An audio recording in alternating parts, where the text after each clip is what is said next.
Hello and welcome to the DrivingMaul show. Hi, I'm Paul. I'll be your host this evening, and joining me is a man who has already forgotten the main topic of conversation that we're going to be talking about this week. I'm Steve, good like that. You're good like that. I'm good to be back for another week, right? Another week. I've just lost no rugby to watch. Well, no international rugby to watch, but plenty's happened over the week, right? It's been What do you mean, no international rugby to watch?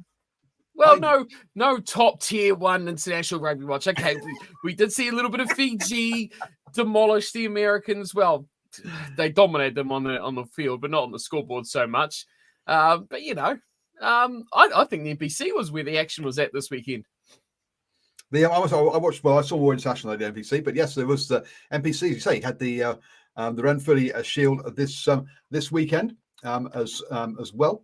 So yes, what we're going to talk about, folks, we'll run through those international games, and we'll have a look at those results, look at the NPC results, and then we'll have a look at a couple of news stories because hey, we know what Super Rugby is going to be like next year.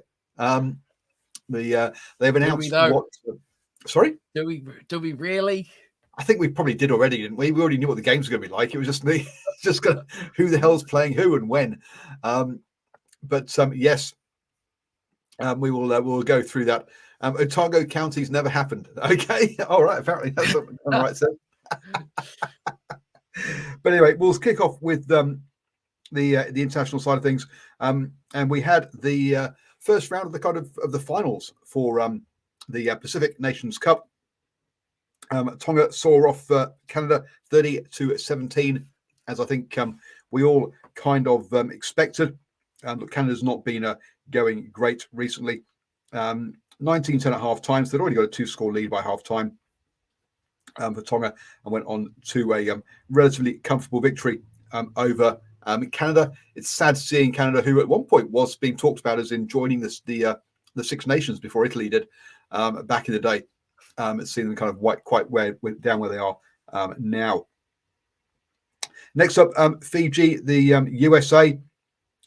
Look, at half time, it was 10-3, and but then it kind of blew out in the second half to 22-3 as Fiji saw off the USA. Yeah, the USA just ran out of steam and were outclassed in that one.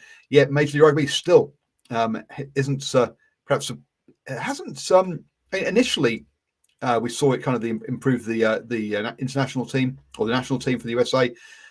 But it hasn't really kicked on, has it, Steve? I mean, with them missing out the World Cup last time round? Yeah, they're not doing too well, are they, the old Americans? But I watched that game, and it's weird. Like, you just see the scoreboard of that game, and you think, oh, yeah, I thought Fiji would have smoked them. I thought that we were looking, at a 40-plus point thrashing. I thought that's what it would have been. I thought the Americans defended quite well in that game. I look at that sort of game, and to me, watching that game, I feel like the Americans actually played a lot better than the scoreline gave them credit for. I thought they actually didn't play too badly. Their attack was they had a couple of really good chances. They bombed by silly knock-ons or silly passes and silly stuff, amateur stuff, you may say. But defensively, I thought they were very good. I mean, it wasn't probably 100% the best Fijian team, but, I thought they put on a pretty good effort. I thought they actually competed. Like I say, at halftime, there was 7 points in it. It was a decent little matchup, and I thought the Americans could have scored a couple of good tries. They had a couple of major chances. So, it's easy to say it's a bit doom and gloom, but I think there's a little bit of light there. I think the fullback, I can't remember his name, but he was really, really good, and he was one I wasn't familiar with for the Americans. I thought he had a cracking game for the Eagles. So, it's development. It's a long game. They've got to stick with MLR. They've got to get these players coming through the systems and just believe in that's the way it's going to improve their game, because I feel like it will eventually. Eventually, yeah. Fricker at fullback. Yeah, a name that I'm not particularly familiar with either, to be honest. In the final game of the round, saw Japan see off Samoa. This is the one that I thought Japan would be strong favourites for this one, to be honest with you. But when I saw the rugby forecast, their predictions, I mean, they were predicting Tonga 77.9% to win that game, 93.1% for Fiji to win that game. But Japan Samoa, Japan is slight favourites at 54.7%. So they're expecting this one to be much closer than I was. And look, my halftime is already 28-13. So you got that 2-score lead there already, or was it even a 3-score lead by that time? And then Japan went on to win it 49 to 27. So a bit of a points fest in this last one. You say the Fiji USA 22 to 3, a much lower scoring affair. So it's going to be interesting this coming weekend with the USA taking on Samoa in the 3rd-4th playoff. You got to say Samoa are going to be favourites in that one, I would say. And then also Japan versus Fiji. It's Japan. They will score more points than you, whereas Fiji much more the kind of the defensive. Not kind of what you kind of think of Fiji, because of the defensive kind of powerhouse, and we'll just get enough. I think it'll be it's one of those ones that could very easily blow out and be a real thriller with both sides kind of throwing you around for that one. So those games 7 p.m. on Saturday for the 3rd-4th playoff, and 10 p.m. on Saturday for the Japan versus Fiji. Now, all of these games in Japan. So yes, the games, the opening 2 games kind of didn't have the biggest of crowds. I mean, I wouldn't expect Fiji USA to put a big crowd in Japan, but I think this coming weekend, Japan against Fiji should be should get a cracking crowd and a good atmosphere. Yeah, it's interesting how many times the cameras cut to Richie Mo'unga in the crowd during that USA-Fiji game. If you saw it, it's just like, come on, let's move on with that. I think there was a bit of, I think some of the teams have struggled with the conditions, especially like your Canada's and your Americans struggled a little bit. You notice that they run out of puff, but you could certainly see that they were struggling to keep up pace as those matches were on. But yeah, good for them, good for the game, good for them to get out and explode. And I'm looking forward to the final. I think it's the 2 teams we all expected to be in that position, but the way that they've played, I think there's certainly positives that the other sides can take out of it. And I think there's certain question marks. I kind of felt like Samoa's probably should have been a bit more competitive in this competition than they have been. And in the end, I think I'm hoping for a good game. And if it is like you say, if it's 2 teams that go out there and saying, I'm going to score more points than you, we end up for the 46, 39 scoreline, I'll be quite happy to watch that. It'll be very entertaining. Hopefully the crowd is right there with it as well. Yep. Interesting to see how this tournament, I mean, the Pacific Nations Cup has had lots of different formats over the years. It's come and gone. And it's in a new window. It's normally been in that mid-year touring window of July or June and then July, as that window's moved.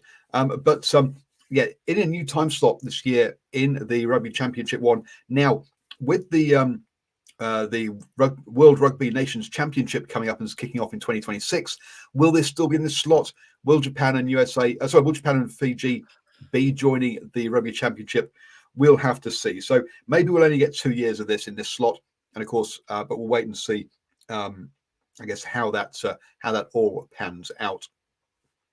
Whilst we're on the international rugby, then this coming weekend, careful, folks, around your timings, because otherwise you could very easily miss the game this weekend, because Wallabies versus New Zealand is at 5:45 p.m. New Zealand time. Okay. So yeah, it's quite a lot of people sort of maybe switching on it, thinking, in Australia must be sort of 9 o'clock, maybe a 10 o'clock kickoff. No, the game will be gone by then. So don't forget to watch. Don't forget, folks, on that one. Because basically the issue with this tournament, talking about Pacific Nations Cup, is that not many people are talking about it.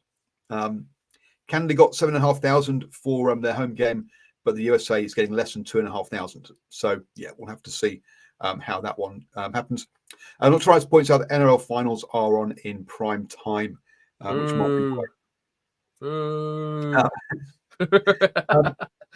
So we've got that game on Saturday, and then also then on Sunday, get up, fry some bacon, get some eggs on, and have a nice fry up, because 9 a.m. New Zealand time is Argentina versus South Africa. So perfect over breakfast. Get yourself a beer and a fry up. Perfect way to start the day with your for that one. I won't be on the beers because I'll be driving down to Tauranga to go watch Les Mis with my daughters in the evening. So I won't be drinking, but I'll be on the coffee. But yes, 9 a.m. Is a very reasonable time for that game there. Any live streams this weekend, or you got work kind of getting in the way of both of those games? You've ruined my whole plan now, telling me that it was at 5 whatever stupid time. I mean, God damn it, Australia! It's always the best part about Australia. 10 p.m. is a good that's a good sit down and watching rugby time. But no, the pricks have gone and changed it. So I'll see. We'll see. Possibly we'll see that, or we'll see maybe the Sunday morning game. We'll see how we go. But yeah, God damn it, Australia! Just play at night like everyone else. Stop ruining my day. So. Somebody get my gifts out. He comes out to get the pricks got wrong time.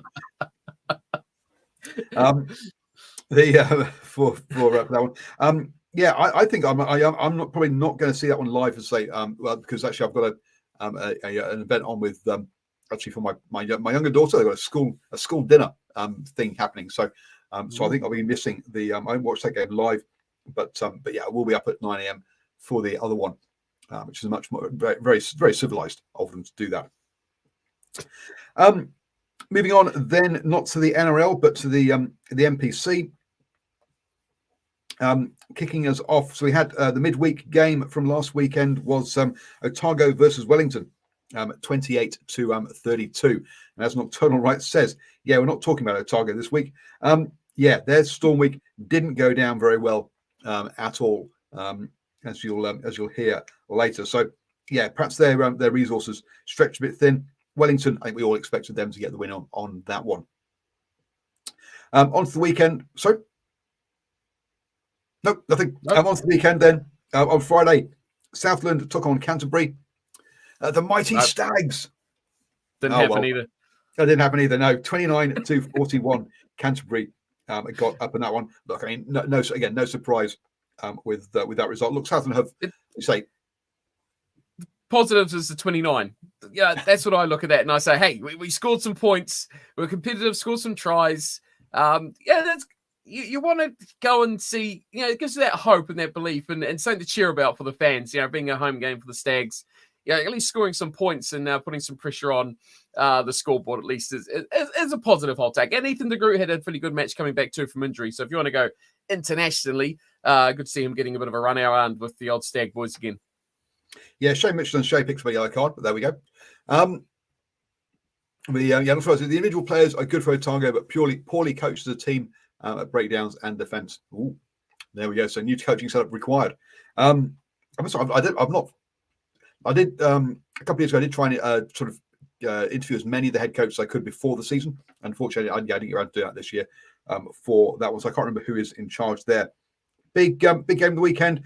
Not the biggest one, but one of the big ones. Bay of Plenty took on Taranaki, 14-10 at half time. So pretty close there. But Bay of Plenty went on a run and led 33-10 just after the hour mark. A little comeback from Taranaki made it look a bit more respectable at 33-20. But let's be honest, the game had well and truly gone by that point. But yeah, that run after half time with an excellent try, a Finia Ganafoa, Jesus, 2 for him. Very sorry about my pronunciations there. Saw that those 3 unanswered tries really saw them zoom out. And Caleb Trask, pretty good with the boot as well in that one. Then we had North Harbour versus Manawatu, the kind of normal, what's the word I'm looking for? The normal kind of result we expected. Manawatu, North Harbour getting up 58-19. Manawatu, just trying to keep these games respectable is the big thing for them. If they win a game this season, I will be surprised. But then actually a shock of the round, I think this one, Waikato versus Hawke's Bay. Hawke's Bay, I think we can really see now the Ranfurly Shield hangover in this one, because it was already 36-5 at half time and finished 50-5 Waikato over over Hawke's Bay. Look, I mean, Waikato, look, they're sat fifth in the table, but they had 4 wins and 3 losses. They haven't been great this season, and as I say, Hawke's Bay actually above them in the table with only 2 losses this year, that being one of them. So wow. I say, yeah, big. Hopefully they'll get over that. Hawke's Bay will recover from that. But I say, yeah, big hangover. Just a quick look through, and Quinta Pyer was out there, Belen Sullivan, Xavier Rowe, but Luke Jacobson was released to play in that one, and Finau. So a couple of the All Blacks were available for Waikato in that one. But still, I wasn't expecting a result like that. To jump on the back of Nocturnal's comment there about a few teams playing quite well, just on the last match, talked about North Harbour, Tane Edmed going bananas as well in that game, playing one of the most complete performances, as a few people have said. Yeah, they look good, right? Putting that pressure on, 3 players selected at 10 ahead of him. And good on him for coming and playing some NPC rugby and not just sitting and doing nothing or back going down the leagues, getting out there and being advanced. And I'm pretty sure he's played NPC before. I could be wrong on that one, but quite a few Australian teams do come over here and have played before. So hey, he played really, really well. So pressure now on those other guys, because he's a man that is in a good little bit of touch of form, the old raging ginger of Mr. Edmed. So yeah, he really stood out. I thought he was really good. Good to see some highlights and making some headlines there as well, putting pressure on those other guys. So we'll keep an eye on him. Speaking of 10s, you got your other fellas there that are obviously New Zealanders, but yeah. Yeah, don't play go well. Then to round off Otago's Storm Week, they lost 45-17 to Counties Manukau. Again, ouch. And Counties, again, not a side that's been going particularly well this year.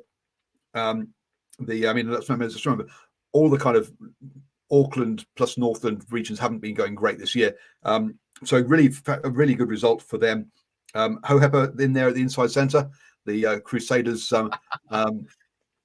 fly half. Hoskins Tutu obviously not been picked for the All Blacks.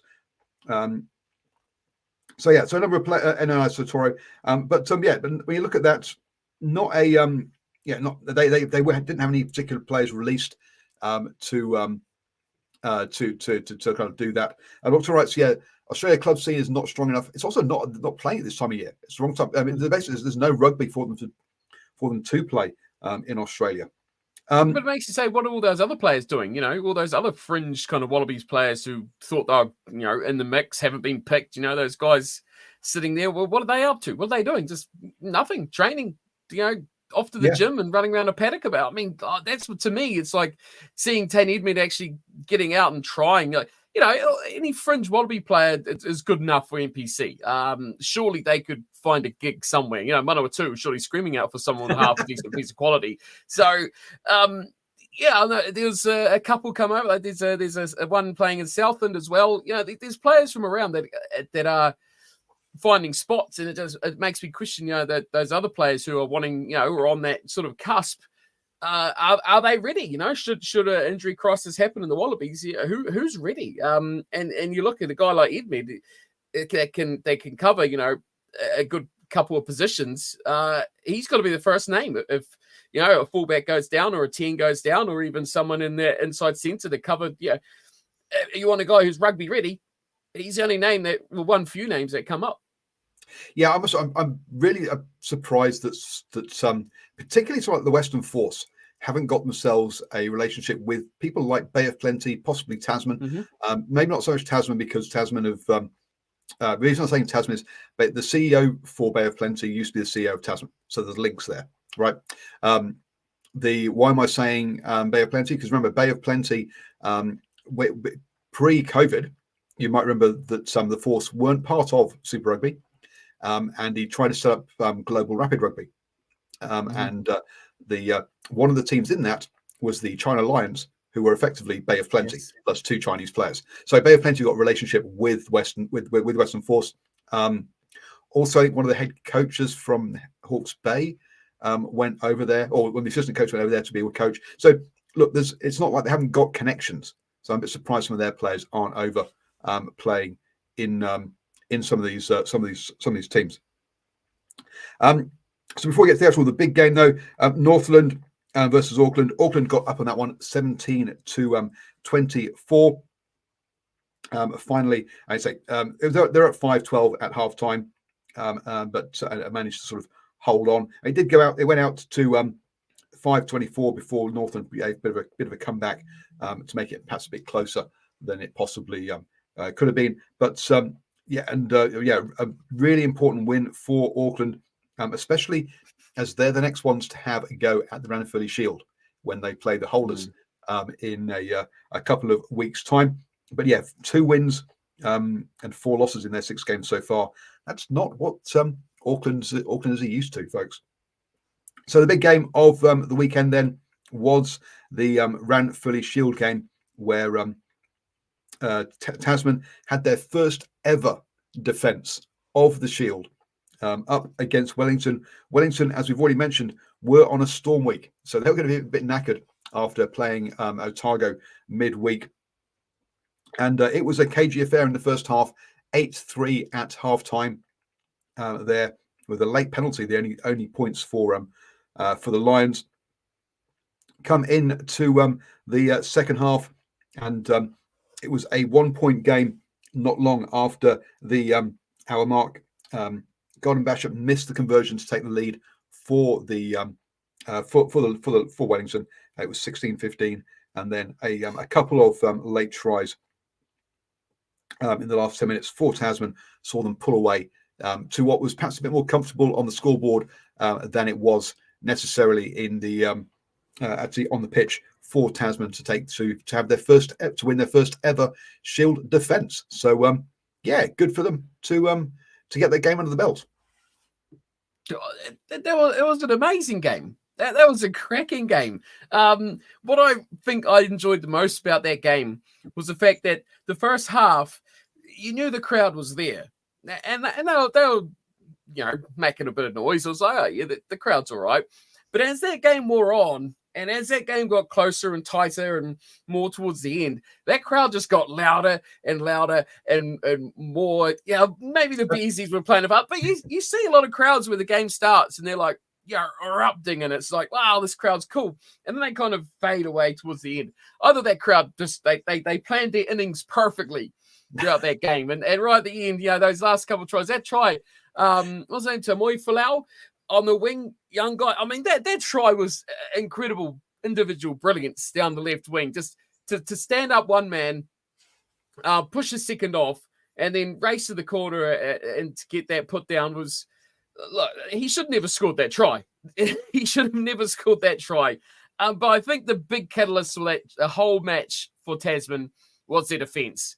A number of times that Wellington should have scored just by last-ditch tackles, big hits, held up. I mean, as much as I hate Finley Christie, I think he was pretty prevalent in that game for Tasman. A number of players just putting in that, call it the allure of the Shield or whatever it may be, but just that extra little 2% sometimes makes so much difference. That chase that maybe if that was just a normal round robin game, they would have let that guy score. They wouldn't have put in that dive. They wouldn't have put in that little bit extra effort. I don't know what it was, but there was some incredible defense at the end there. Well, throughout that whole game, but definitely those last 2 tries, especially that one down the left side, incredible try, great atmosphere.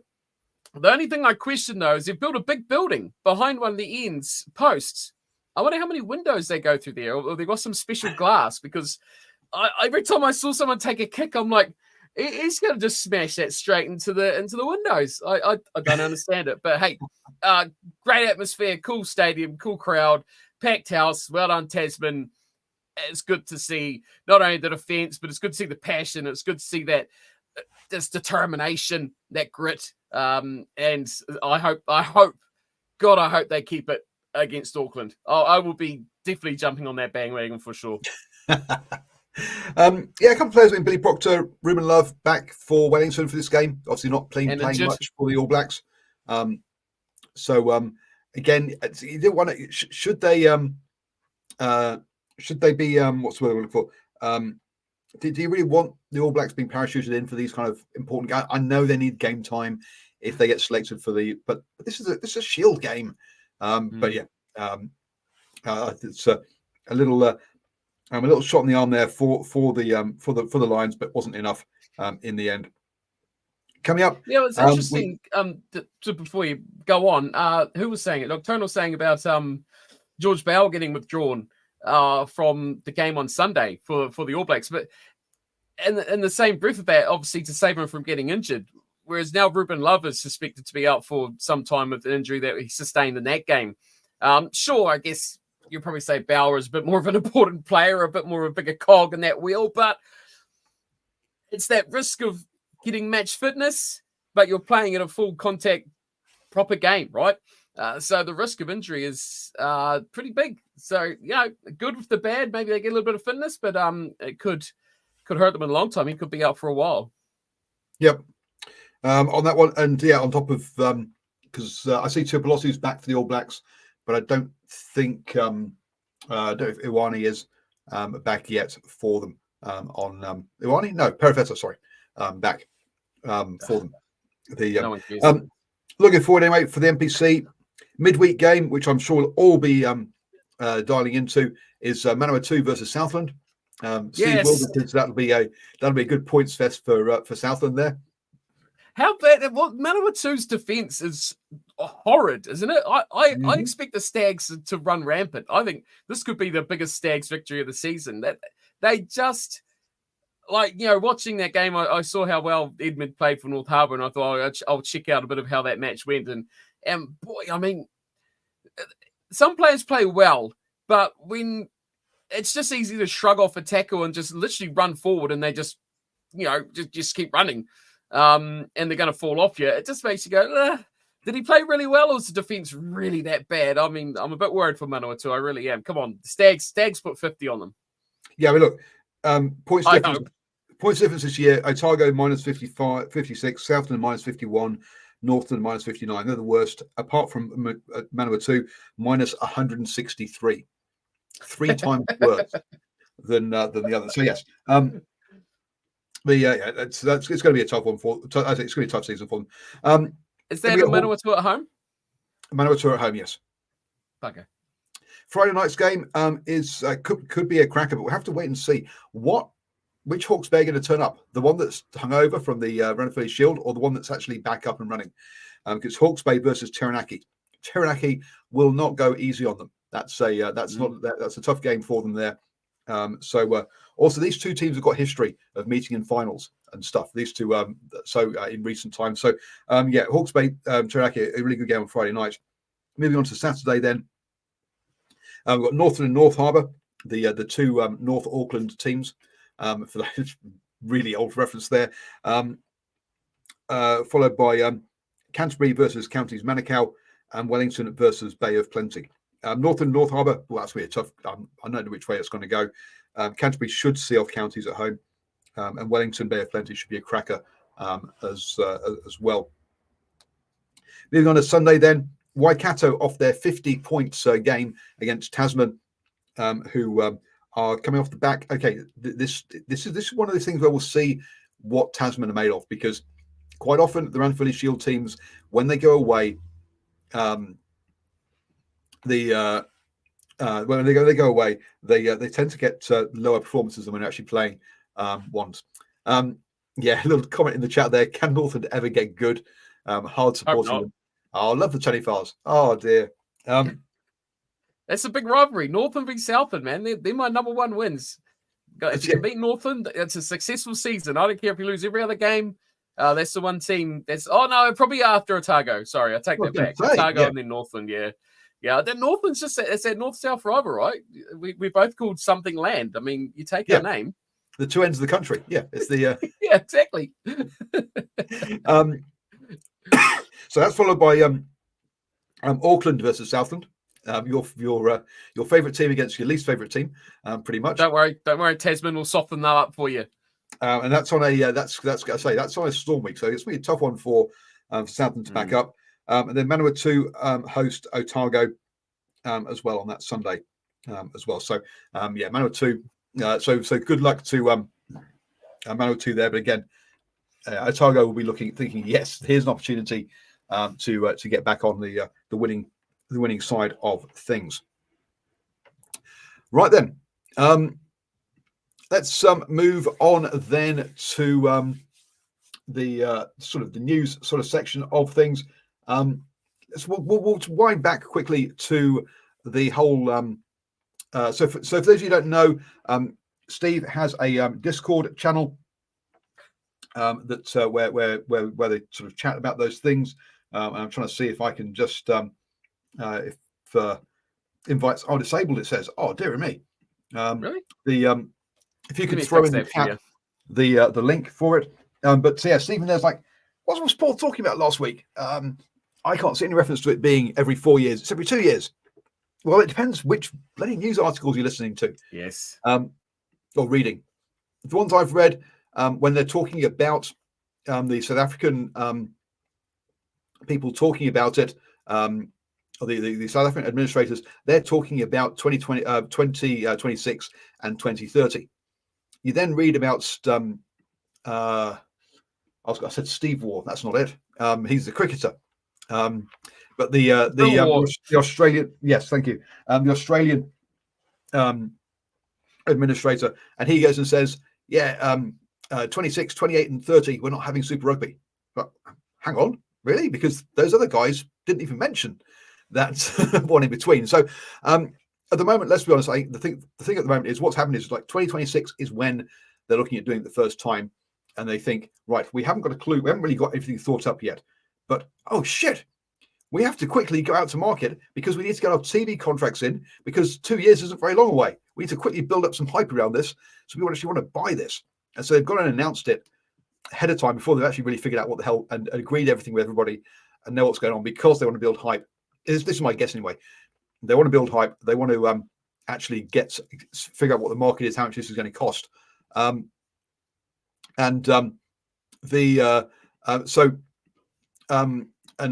that's what they've gone and done, and hence we've got a totally mixed up, messed up kind of news release with no real details, with people not really knowing what's going on, because so we'll have to wait and see is it every 2 years, is it every 4 years. South Africa have said we want to play the Rugby Championship on those seasons anyway, and if not, we'll and then suddenly Australia going, nope, there's no Rugby Championship. So, and also those years, as I say, is when they're supposed to be playing the World Rugby Nations Cup or Nations Championship as well. So, who knows what's going on, folks? I think it's probably the closest one to this. On that one, what are the chances that we lose to Aussie? Not so much this weekend, but next weekend when the game's in Wellington. Ooh, Wellington is a hoodoo for the All Blacks. But anyway, Steve, you got anything else new on that? I've not seen anything new, but I was just like, it's just not confused. It's not clear as to what the hell's going on. It's just a bit of a kind of badly organised mess, by what I can tell. Are you surprised? Are you really surprised? It's died off, isn't it? This whole week, like there's a lot of it last week. Everyone was reporting on it. Everyone was, yeah, you're right, having their own stories, having their own what's going to happen and how it's going to go. And now it's just gone, well, there's nothing. But yeah, the South Africans have probably got their own concerns, really, because I don't know how much of it you've seen of it, but the Premiership and URC talking of the merger going on this week, that's been the big talk of the town, and how the English want to get rid of Italy and they want to get rid of South Africa and they just want to have it with Wales and Ireland and themselves. And it's rugby is everyone's trying to really step up their own game. As much as we talk about let's just rewind here. This is not about stepping up their own game. They're all looking at themselves going, no, oh shit, I don't mean step up their own game. Keep afloat. I don't mean step up their game as in performances. I mean look after themselves, as in looking after number one. That's what I mean by that. Not performances. Oh shit, no. Getting rid of South Africa, we've already learned that's not how you step up your own performances. But we're not on here. Oh no, how would we not know? But I more mean in the fact that step up their own internal safety is probably a better word for it. Looking after themselves, making sure that they're the ones that are going to be, secure in their future. And I think the All Black South Africa tour is one of those things, because they want to make sure they're playing South Africa more often. And how do you do that? We just say, screw everyone else. We're just going to play South Africa. And I think the English are clearly worried that their competition domestically is not as strong as what they're seeing from the URC. And so they're trying to jump in on that. But, everyone's throwing this right back in the face of the English as well. So as a part of it, everyone had their own vote and everyone has their own say, and everyone's gone, no, we want Italy and we want South Africa. The Irish, the Welsh have all said that, and England's kind of gone, oh, well, shit. that was fun for a week. So I listened to a rugby podcast, a Welsh rugby podcast called The Attacking Scrum, and for about the past, 5, 6, maybe 10 years, I've been listening, however long I've been listening to it, they're always going, oh, if only when professional rugby started, we accepted having 4 teams or whatever it was in the British league, in the English league, it would all been good. And Anglo Welsh games are where we want to be. So they're crying out for basically leaving the URC, leaving Italy, leaving South Africa, leaving Scotland, leaving Ireland. They don't want any of those. They just want to have the Anglo Welsh league. So there is a possibility that might happen. But from what you've said, the administrators are actually doing the right thing. And to be fair to the Welsh, Irish, Scottish, and Italian administrators, they have stuck together and had a united front on these kind of things in the past, on a number of things like this that have been voted for, where you're kind of like, look, Whereas England does seem to try this kind of divide and conquer part of it. Shane O'Farrell says, for me, it's just England being jealous that their league is crap. Most of the nations want to keep Italy and South Africa in. It's not so much about England being jealous that the league is crap. It's England realizing that, hey, we're not making any money anymore and we're going bust. And let's be blunt here. The Welsh ones aren't on that flush with cash either. Scotland has got themselves in a new CEO. One of his first jobs is going to be, oh geez, how do we balance these books, boys? Look, a lot of unions around the world, with the exception of basically Japan and France, maybe South Africa to a degree actually, are really short on cash and are struggling. The way South Africa managed to sort this out is to say, right, all our expensive players go overseas. We can't afford you. Yeah. Actually, and Ireland, to be fair to them, Ireland also seem to be so Ireland, France, and maybe Japan are about the only ones that seem to be solvent. And Japan, it's not through any good design. It's just through having big companies and a big economy. The actual administration there is a disaster. The companies that run the clubs are in a much better sort of way, but and they're all fine. But the actual administrators, as we saw with how they went about setting up the Sunwolves, love them to bits. So badly organised, like 6 months before the competition. We have got players. Can you name any? No, but we've got players. That was what? Anyway, so look, we'll see what if or when and how this all pans out. But it all just looks like a bit of a mess. Market correction, says Nocturnal Rights. Yeah. The problem with rugby is that they totally rely on TV rights. Okay, and and everywhere around the world, TV rights, apart from France and perhaps and maybe New Zealand, but everywhere else pretty much around the world, TV rights have been going down in value. Right, whereas over in New Zealand, what Sky understands is if they don't have rugby and basically the All Blacks, then essentially they're really, really, really in trouble. Because otherwise, basically, people just won't subscribe to them, and when they lost the Rugby World Cup to Sky to not to Spark. Spark Sport, there was a massive panic from them. So they gave 10% of the company, or X% of the company, whatever it was now, to New Zealand Rugby, going, "Don't you dare leave us, please."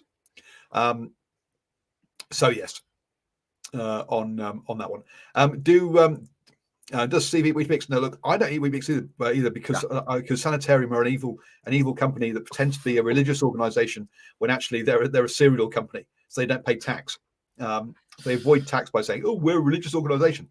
You're a cereal company. Pay corporate tax, you bastards. So there you go. Wow, that went dark really fast, didn't it? Talk about cereal. Hey, look. Final thing about the whole competition thing. No one seems to want status quo, bar France. Are France the only domestic or just rugby union at all that are not trying to turn everything upside down or scrambling to have something to do? I mean, you look, everyone else is either trying to defend their position, or they're trying to attack to a new position, or they're trying to scrape up something new. Everyone, all the big nations, are all in a similar sort of position, except for France. Yeah. Yep. And America's just shooting themselves in the foot. Ireland as well seems to be pretty happy with how things are at the moment. It's working for them. It's got them to be number one in the world, which, let's be honest, if you go back to the 80s, they could never even dream of. When they used to get one player on a British and Irish Lions tour. So from that sort of things. And as far as even Sky Money can't sustain New Zealand Rugby after signing Silver Lake deal. No, absolutely. Sky Money isn't enough for New Zealand Rugby, but at least they're not seeing TV revenue going down. I think it's actually stable here. Whereas one of the problems that so when the British Premiership went out to tender sort of like 2 times ago, I think it was, basically BT Sport and Sky Sport were fighting it out, and therefore sports rights went up in value. BT Sport since then has decided, can't be asked anymore, and suddenly the value of sports rights has gone through the floor, and suddenly rather than seeing sports rights going up in value, the Premiership has seen it go down in value, whereas inflation and pay wages have all been going up, and suddenly their main income streams going down. You don't have to be an economist or an accountant to understand that don't work. So that's the whereas in New Zealand, it is flat. Sure, look, New Zealand, the Silver Lake deal has not lived up to the hype that New Zealand Rugby said it was, and we talked about that about a month or so ago, that revenues haven't gone increased as Silver Lake said they were going to. Oops. So the other big news next year, and I mean, will they ever learn? That could probably be in the last section, could have been about that, but no. Will they ever learn was supposed to be out of this section where they've gone and said, you know what, we've gone down a team, so it's not going to be 12 teams anymore, it's going to be 11. So we absolutely must have a different final series, because keeping things the same, as you said, is just not how we do things in rugby. No, we have to change things.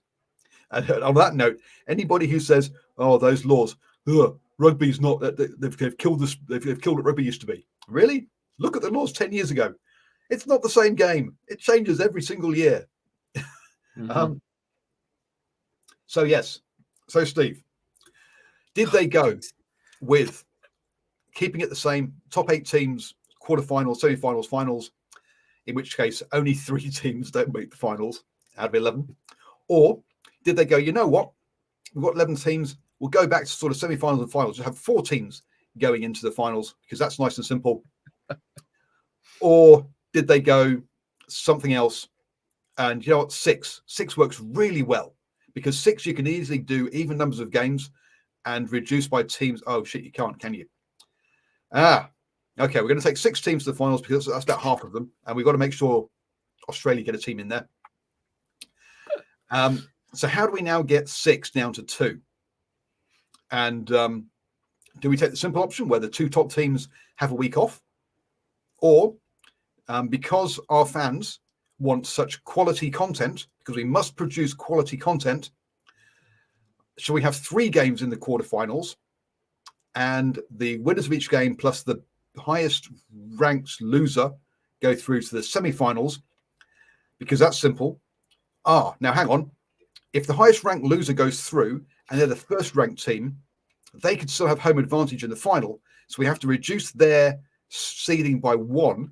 So even if they were the first ranked team and they lose, they become the second ranked team in round 2. So they don't have home advantage in the final, and then we'll have semi-finals and a final. Something like that. I mean, that's one that the fans can understand, right? So let's go for that one, Steve. Let's go for the one there that fans can understand. I'm confused. I've read it, and I have no idea what's going on. I read it last week, and it's typically Super Rugby. I'm almost speechless, right? It's so typically Super Rugby. What are people complaining about? Oh, they're complaining that too many teams get into the finals, but they're also complaining that it's only New Zealand teams in the finals. How do we fix that? Well, you just do what you just said, because then everyone gets to go in the finals. As long as you've got more than 5 teams in finals, then at least one of them has to be a non-New Zealand team. Problem solved. Well, not problem solved if the 5 New Zealand teams and Fiji get in, does it? I mean, that's not going to help. Well, it's still a non-New Zealand team, though. Still a non-New Zealand team. But I mean, I just could you possibly have made that system any more confusing? And I know what you're going to go on to with it as well about that top losing team, because I thought exactly the same thing. No. What? Look, when you look at how it's been reported in the papers, they forget the news websites. They don't mention this changing of seeding, right? Because basically it's too complicated to explain. Because I thought at one point, exactly, like if the team 2 win, if team 2 lose, right, seed two win, so lost their game, then actually the seed 1 team should deliberately throw their game in round 1 so that seed 2 get knocked out, but they will go through. Then I read it and went, oh, actually no, they will then get downgraded the seeding, so they wouldn't get home finals. And so they've done that deliberately so that basically you don't really want your top seed team to deliberately throw the game in the opening round, which is because to try and get rid of the second best team. It could also be the other way too, that if you're the second. Oh, see, this is where it gets very confusing. If you are the top seeded team and you are yet to play your preliminary final, whatever how they're calling it, you could purposely not need to even win that game based on other results that have already happened that would make you as the top seeded loser. I mean, that in my head, just listening to what I'm saying makes me feel insane. But the fact of the matter is that you could, if fixtures worked in your favor, go into it's not even a knockout final anymore, a preliminary final, whatever how they're calling it, knowing that you don't need to win this game to get into the next round of the playoffs is just insane. But I mean, Moses, just this thing here. One well-trodden path is to give 1 and 2 ranked teams 1 and 2 the week off in the first week. What we wanted to do was ensure we had as much premium content for fans as possible. When I was talking about the same comp? When I was saying premium content earlier, that was a direct quote. Premium content. I mean, this guy's not even talking rugby. He's talking marketing, which immediately tells you it's been screwed up. But if you want as much premium content as possible, then why don't you have a 10th and 9th playoff game as well? I mean, get all the teams in the finals. I mean, just like Tonga have just played Canada for a 5th, 6th playoff game in the Pacific Nations Cup. Go all the way down, folks. Or you know what? Take the top 4, they go into the cup competition. Take the next 4, put them into the plate competition, and the bottom 3 can play the bowl competition. If you're looking for premium content, I can give you plenty of ideas to get more premium content. Joke. You don't say premium content. You say we want fans to have as many games to watch as possible. Speak in English, man. or in plain English, on this one, there is as much finals content as we can have, featuring as many clubs. Put 8 teams through then, if that's what you really want.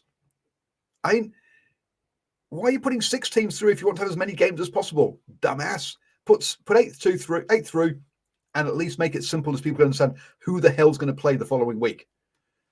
See, that's what I look at. I look at this, and from a fan perspective, you're going to get you through your season, right? And it's all going to be good because you're going to be like, oh, yeah, my team's playing this team and that team, and then they're playing this team. But you're going to get to the end of the season where people are start going to talking about playoffs.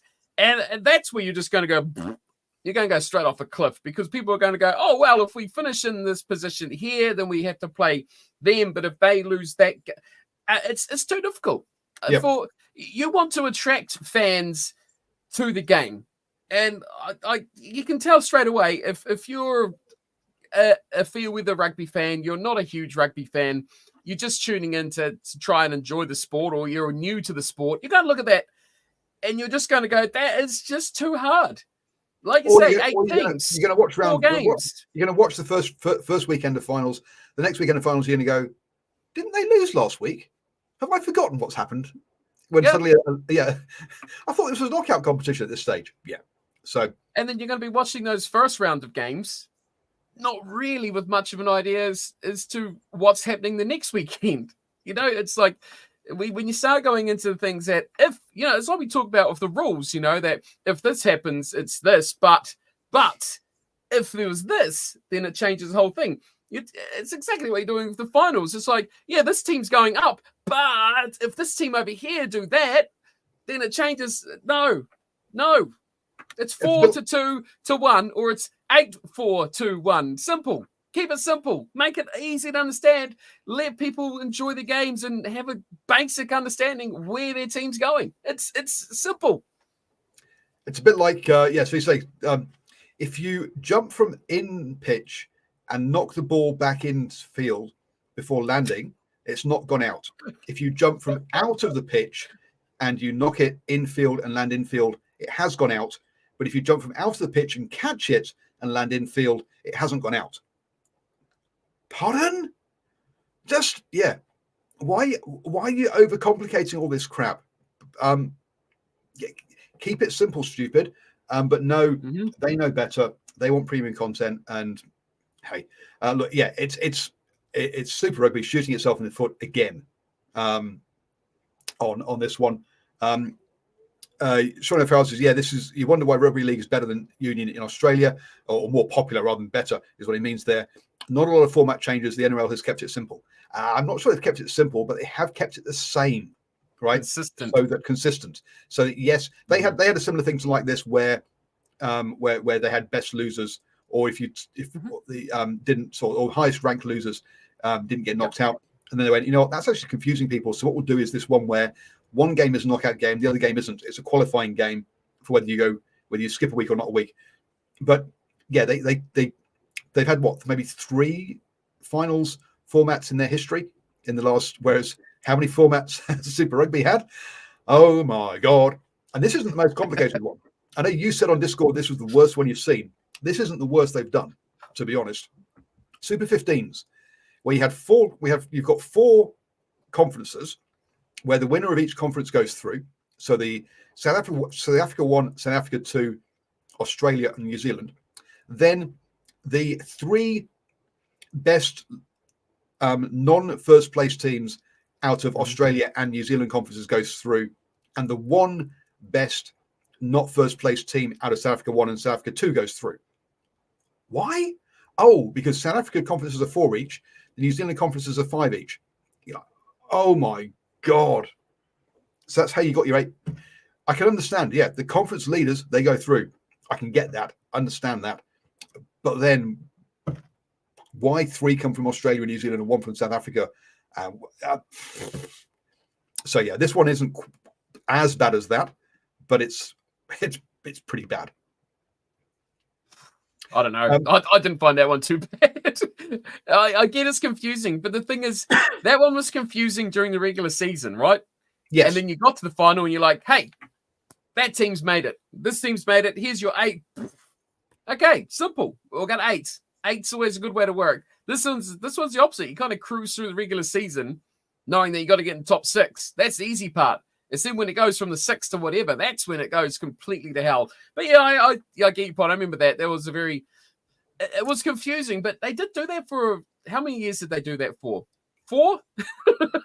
3 or 4 seasons? I do agree. If they did something like this and stuck with it for 10 years, or like the NRL, it's been around for, 30 odd years with consistency of formats or similar, yeah, it's fine because people learn it, they understand it. But is Super Rugby going to be around in 2 years? Is this format going to be around in 1 year? Probably not.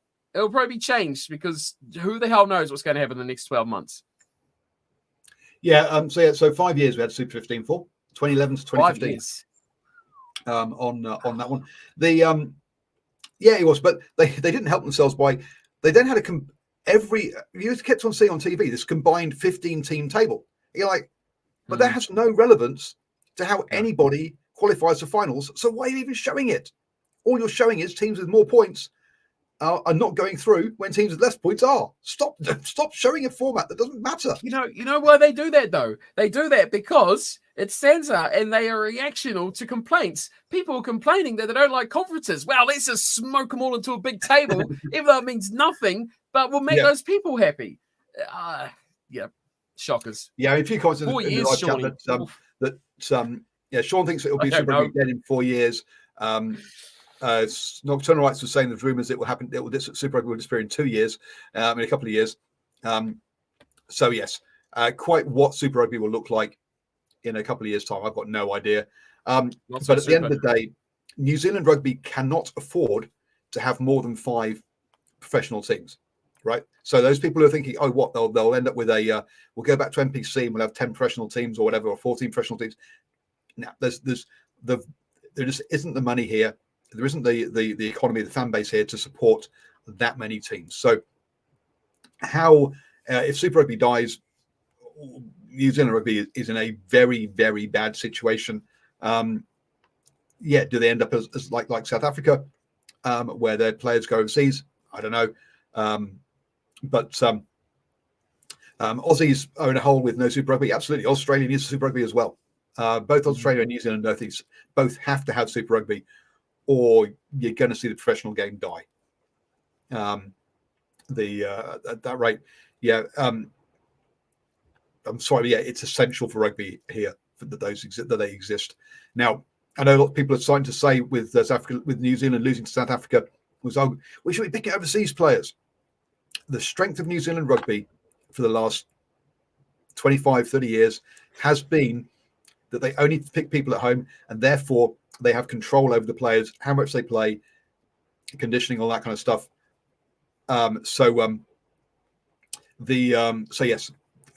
overseas players, I think, would be a disaster for the All Blacks in the medium, at least medium term. It'll be a disaster for the whole game, I reckon, in New Zealand, because you're going to lose so many players. So, hey, should Super Rugby continue, but you pick overseas players, you're going to get a massive loss of players, which is going to lower the quality of the game here, which is going to lower the interest of the game here. I think it will have a lot more of a drop-off effect, not just at the top level or the next step down. And, next step down from that, NPC will suffer as well, because you're going to have a lot of players who going from that level, upper level, and then what? Where's your pathway as well? Where's your pathway through NPC, or going through schools and club to NPC to Super Rugby to the All Blacks? You're going to have players that just get to that Super Rugby level, that professional level, and then eyeing France, eyeing Japan, eyeing anywhere they can go for the money. Sean says New Zealand should link with Japanese League One. That horse has already bolted. I'm sorry, but that's what the Sunwolves could have grown into. You could have grown into having a Super Rugby conference in Japan, and that should have been the 10-year goal, or the 8 or 12 if you want to use World Cup cycles. Should have been adding extra teams into Japan, and giving various companies ownership of those ones. Once Japanese League One was set up, that it was too late for New Zealand rugby, and it's too late for Super Rugby going into Japan. Japanese League One now. Why would they want New Zealand teams in there? All they're going to do is start losing games occasionally, probably. But there is zero income going to be brought from, or there's the New Zealand economy isn't big enough to bring enough money into that into that league. They're like, well, why would we give up money to this New Zealand team who's going to bring less money in than they're actually going to take out? So, not going to happen. Nocturnal writes, if marketing New Zealand rugby did its job and stopped All Blacks close interfering, we could have a decent, sustainable domestic comp. We could have a decent comp for a short while. It would not be sustainable. Have you seen the crowds we get at some NPC games? It is not sustainable to have a domestic comp in New Zealand. I'm sorry. Just like it's not sustainable for Ireland to have its own domestic comp, or Wales. They're just not big enough markets, not enough things on that side. If you read between the lines of the fight between the stakeholders, Super Rugby is in the line of sight. Yeah, it's a real shame, but I don't see how. Yes, Super Rugby is something that no one can agree is good, but no one can actually come up with anything else that's better. It's a bit like democracy. Democracy is a crap way to run a country, but there's not a better one. All the rest are even worse. Oh, dear.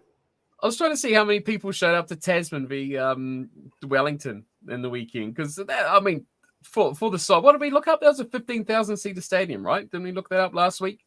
Yep. It looked pretty full. I was just trying to see if I find the official numbers, but that's about as good as that is about as good as it gets for NPC, and that's a huge game, right? And the aspects of domestic sort of rugby for Tasman Union. So yeah, there's not a lot of big numbers in it, that's for sure. Dr. Wright says, I've outlined the reasons why the NPC crowds have declined in correspondence to All Blacks coach plans. Sure, that's not helped. I agree. And he goes, crowds were decent to large 20 years ago. Absolutely, they were. 20 years ago, we didn't have Facebook. 20 years ago, we didn't have the internet. 20 years ago, we didn't have any YouTube. It's different now. It's not the same world as it was 20 years ago. There are other things to do. So, yes, we can hark back and look at those crowds and go, hey, yes, they were great. They were, but that ain't coming back. Doesn't matter what you do. Dispensable incomes were a lot larger. Yeah, your disposable income is a lot larger nowadays, than it is now. And also, they didn't charge so much. Again, they didn't charge you. You didn't go to a game and then suddenly have to spend 3 times the ticket price just to have a burger and a drink. So, yes. Christopher Bailey, maybe 1 or 2 teams can join the Japanese league like someone did to Super Rugby. No, see, someone's going to use to Super Rugby was bringing a massive Japanese economy and market with it. Potential. New Zealand market is maximized already. It's not going to get bigger, and it's not big enough to do. I mean, what's the population of Japan? Is 125 million, right? New Zealand's 5 million. It's a rounding error. It's not. It's not. So yes. Oh, it would be nice, wouldn't it? Would be nice. And it's not untapped completely, but it's like you say, the growth of it is the potential for Japan is a lot bigger. Yep, absolutely. The UK and France crowds are good right now because the league has its best players playing. Ireland's a really good example. Yeah, no, Ireland is doing a fantastic job, but they have a Super Rugby. They have it called the URC. They couldn't have it. They sustain a domestic competition on that one. And Hologram, what if New Zealand and Australia both go to Japan? Look, they had the opportunity. It was back in 2014, 2015. That's when the opportunity was there to do it. They decided not to, and I say that horse has bolted. I don't think that it will happen. Anyone who suggests going to the USA, if you might remember, Super Rugby, when it had South Africa in, didn't work because of time zones. you get the exact same problem trying to play games in the USA, right? It doesn't work. But anyway, we're just ranting and going around in circles. How about New Zealand and Australia just don't suck? And Stanzar don't suck. How about that? How about that for an option? That sounds like a great idea for me. Yeah. How about rugby administrators that aren't self-serving? Oh shit. West Coast USA is about. You'll still find your games would be on in the middle of the night. No, but it'll be middle of our afternoon. They'll be on very, very early, like early afternoon, midday-ish. West Coast USA. Well, some of your Argentinian games are at 9 o'clock in the morning. That kind of is nice to watch a game over breakfast, but you don't want that being a regular thing. As a one-off, it's kind of nice, but yeah. Anyway, any other news items you want to bring up? But I think those are the two kind of big ones that are bouncing around at the moment. Oh, I read something. I don't like Israel Dag, but you see Israel Dag's comments to Young's the English halfback, saying how the Lions should be going to South Africa instead. And Israel Dag piped up and said, "What's he worried about? The Alliance team's going to be full of Irishmen anyway." So I thought that was funny. If you want to talk rugby news, I don't like Israel Dag, but I did like that little quip that he did come up with. So yeah, a lot of I don't know what you call it, whinging from those Israel Lions Dag, nations about it. Totally with you, Israel Dag. Perfect. Yeah. The idea of Australia aren't doing well at the moment, so we shouldn't tour there. Jesus, no. One of the reasons that and I was going to do a patrons only video for this, but we'll quickly talk about it. One of the reasons that the British and Irish Lions works is that it doesn't exist most of the time. It's very rare. It only happens once every 4 years, and that's why it works. And then also the history. It goes to South Africa, Australia, New Zealand. The history of it is part of what it is part of what makes it work. Those are the things that make it work. One of the reasons why the tours from New Zealand to South Africa aren't going to work is because the All Blacks and the Springboks play each other every single year. There's zero rarity to it. You say, oh, but it's rare because they play each other the whole time. I can go watch the All Blacks several times a year. It's nice and easy. I don't have to pay $50,000 to fly to South Africa on a tour. The only way I can get tickets is if I go through the official tour operator, stay in their official hotels and do all the official things. I don't have to spend $50,000 to do that. I can go and watch the All Blacks here.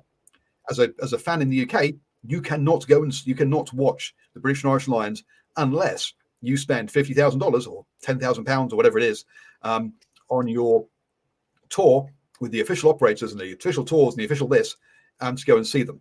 That's why it's successful. That's why it makes money. So hence that's why it's not going to work. That's one of the big reasons why this this 10-game tour of South Africa ain't going to work in the same way that the British and Irish Lions do. But part of going to Australia is part of the history. People like going on holiday to Australia. So hold it to Australia, right? It's not just going to see rugby games; it's going on holiday. Not so much. However, rugby fans want those tour games. It will not be British Lions level, but followers will.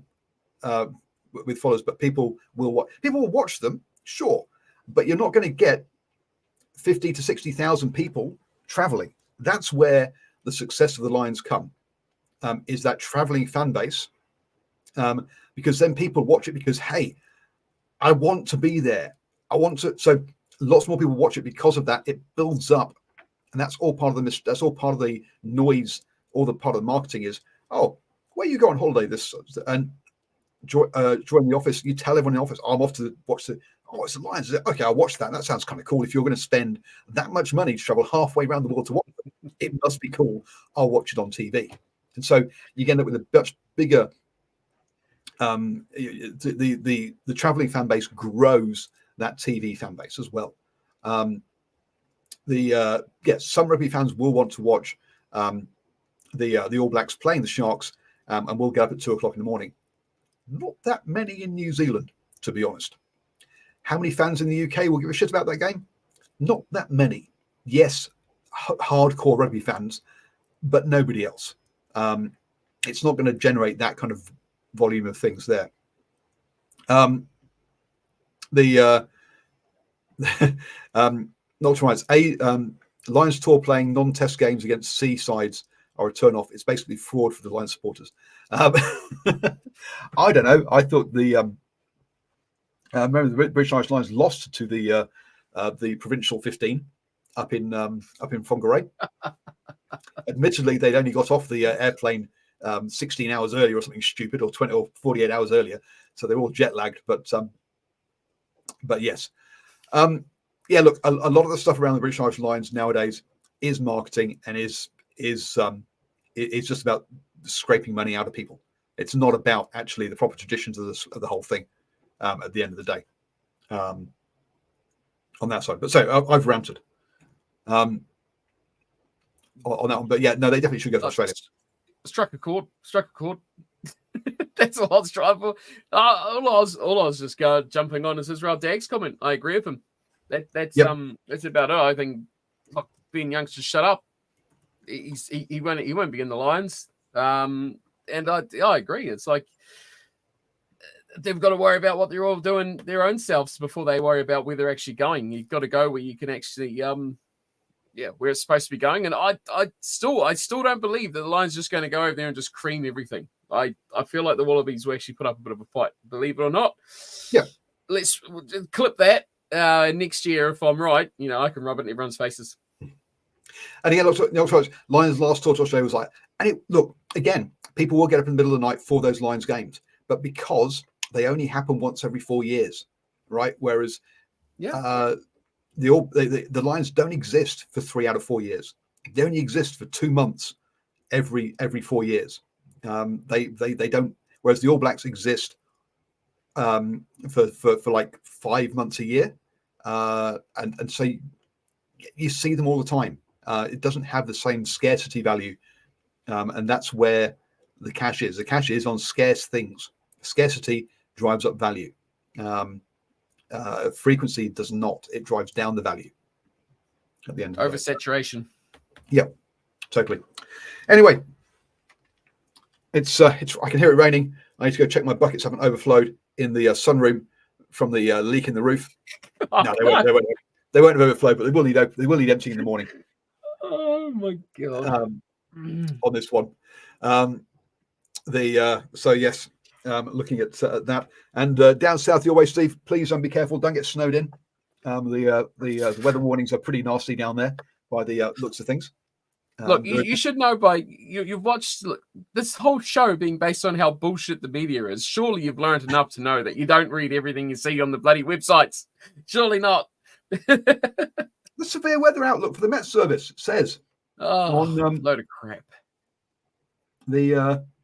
You've been down this way of the world, right? You've been down here, yeah? No. Really? Look, okay. So over Invercargill, currently there is a heavy snow watch. Fiordland, Southland, Southern Otago, and Stewart Island. Right. Periods of heavy snow above 300 meters. Okay, you're not above 300 meters. That's the difference. It's beautiful and sunny out there. Well, it's not sunny, it's dark, but there's no rain. It's dry. I can report that weather is nice. No, look, it'll be snowing up country a bit where it lifts up a bit. There's always snow. That's the first place that they get it. But down here, I'll be fine.